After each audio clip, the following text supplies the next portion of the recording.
Le pays sera-t-il confiné pour la troisième fois? Si est-il la question que se pose la population depuis plusieurs jours. Alors que les chiffres ne cessent d'augmenter, l'exécutif prendra-t-il cette décision? En visite à l'Ars d'Île-de-France ce lundi 25 janvier, Jean Castex était accompagné d'Olivier Véran, le ministre de la Santé. Cette visite a été l'occasion pour le Premier ministre de remercier les agents de l'Ars et de mettre en valeur leur travail, en particulier en matière de contact tracing, de préparation du système de santé, et dans le cadre de la campagne de vaccination. Il en a également profité pour indiquer que, concernant l'épidémie de coronavirus, il ne s'agit pas de baisser la garde avant d'affirmer que des décisions seront prises cette semaine.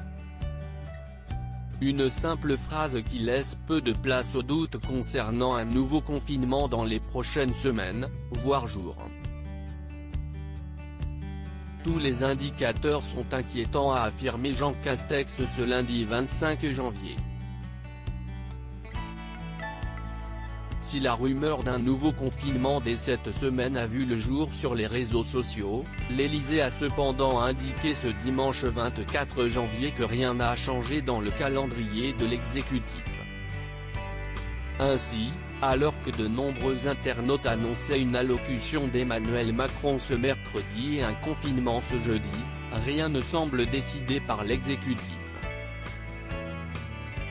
Pour rappel, le couvre-feu à 18h a été étendu à toute la France le 14 janvier dernier et, comme l'explique l'Élysée, mercredi, on aura des chiffres sur la situation sanitaire et le bilan sur le couvre-feu généralisé à 18h, cela nous permettra de savoir si, pour l'instant, cela suffit pour maintenir l'épidémie sous contrôle.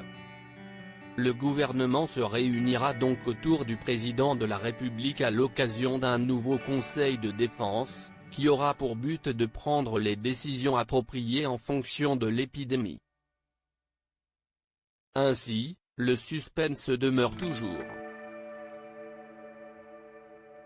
Quel scénario envisager? En cas de reconfinement, à quoi peuvent s'attendre les Français?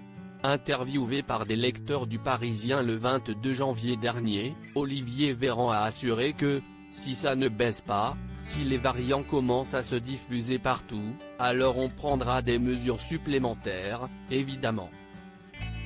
Et cela s'appelle le confinement. Si Jean-Michel Blanquer plaide pour un confinement souple comme celui de novembre, sera-t-il suffisamment efficace pour ralentir l'épidémie?